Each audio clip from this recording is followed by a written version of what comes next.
नमस्कार किसान भाइयों, मैं सतीश कुमार। स्वागत है आपका अपने YouTube चैनल भारत किसान हमारे किसान चैनल पर।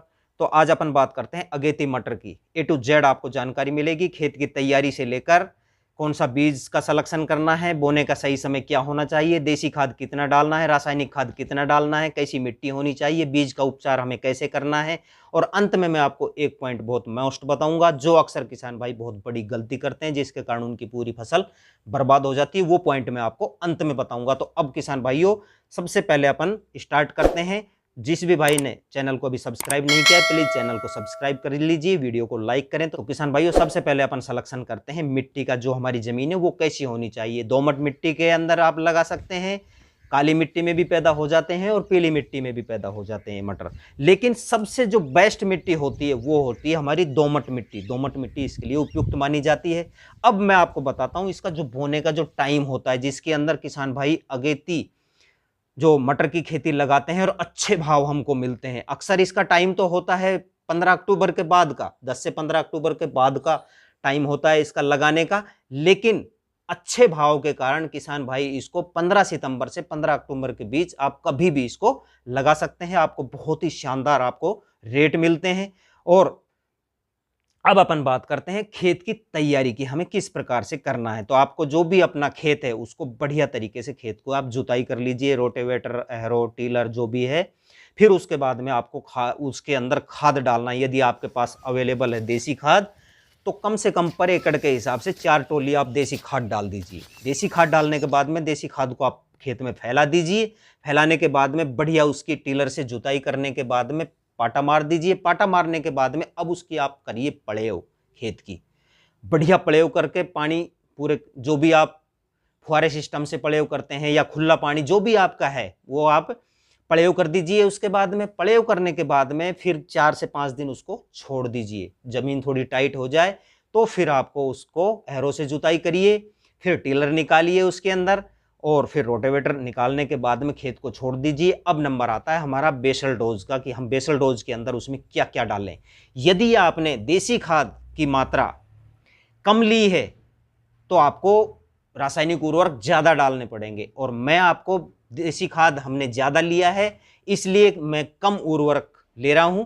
तो उस हिसाब से मैं आपको बता रहा हूं। तो आप पर एकड़ के हिसाब से 20 केजी पोटास अपने खेत में ले लीजिए, 20 केजी डीएपी ले लीजिए, 20 केजी यूरिया ले लीजिए और 5 केजी आप अपने सल्फर ले लीजिए। और इनको सभी को अच्छी तरह से मिक्स करने के बाद में इनको खेत के अंदर अच्छी तरह से फैलाकर छिटक दीजिए पूरे खेत के अंदर। फिर उसके बाद में टीलर निकाल के बढ़िया टीलर से जुताई करके और पाटा मार के छोड़ दीजिए। ये हमारा खेत हो गया है तैयार। अब अपना आता है बीज की दर हमारे कितनी चाहिए।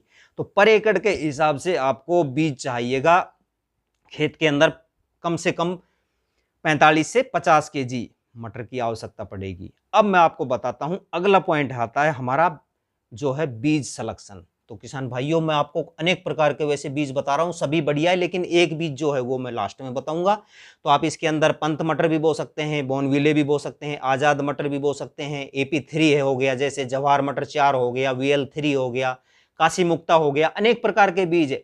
लेकिन जो सबसे बेस्ट कंपनी का है वो है एडवांटा कंपनी का GS10। आप मटर ले लीजिए और उस मटर का आपको बोना है। अब बोने के लिए मैं आपको बताऊं तो क्या करना है। सबसे पहले जो हमारा बीज है, जितना आपने बीज लिया है उसके हिसाब से आप इसको 10 से 12 घंटा बीज को पानी के अंदर भिगो दीजिए। पानी के अंदर भिगोने के बाद में फिर उस बीज को आप पानी से बाहर निकाल लीजिए, और निकालने के बाद में फिर हमें उसका उपचार करना है, बीज का उपचार। उसके लिए आप मेटोजेब ले सकते हो, कार्बेंडिजम ले सकते हो।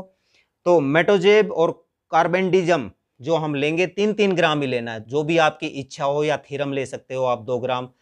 तो बेस्ट रहेगा कि आप कार्बेंडिजम लो। 3 ग्राम कार्बेंडिजम पर केजी के हिसाब से आपको इसका उपचार करना है। पर केजी के हिसाब से आपको इसके अंदर अच्छी तरह से कार्बेंडिजम मिलाकर और अच्छी तरह से बीज के जो है वो ये जो फंगिसाइड है दवाई अच्छी तरह से उसके लग जानी चाहिए। लगाने के बाद में फिर उसको आप हवा के अंदर सुखा दीजिए थोड़ी सी देर। सुखाने के बाद में अच्छी तरह सूख जाए तो फिर इसको आप खेत के अंदर बो दीजिए, बिजाई कर दीजिए, जैसे भी आपको बिजाई करनी है। अब मैं आपको बताता हूं बिजाई करने के बाद में जो अक्सर किसान भाई गलती करते हैं वो कौन सी बहुत बड़ी गलती करते हैं। तो उसके अंदर जो फर्स्ट पानी जो हम देते हैं, फर्स्ट पानी जो देने का समय आता है, वहां पर किसान भाई सबसे बड़ी गलती कर बैठते हैं। और वो गलती होती है, मटर का पौधा जब निकलता है, जमवार होती है, जब थोड़ा सा बड़ा होता है, तभी उसके अंदर वो पानी दे देते हैं, जिससे वो पौधा वहीं पे खड़ा रह जाता है और पौधा, उसकी ग्रोथ नहीं हो पाती है, वो पौधा वहीं पे मर जाता है। तो आपको पानी कब देना है, इसके अंदर पानी बहुत कम लगते हैं, 2 पानी के अंदर, 3 पानी के अंदर पूरी जो है मटर हो जाती है। तो इसके अंदर फ्लावरिंग स्टेज आ जाए मटर के अंदर, तब हमें पानी देना है। इस चीज का आपको विशेष ध्यान रखना है। तो किसान भाइयों, ये मैं आज का वीडियो आपके लिए लेकर आया था। यदि मेरा वीडियो पसंद आया हो तो वीडियो को लाइक, शेयर, सब्सक्राइब जरूर करना। मिलते हैं अगले वीडियो में अगली जानकारी के साथ। धन्यवाद।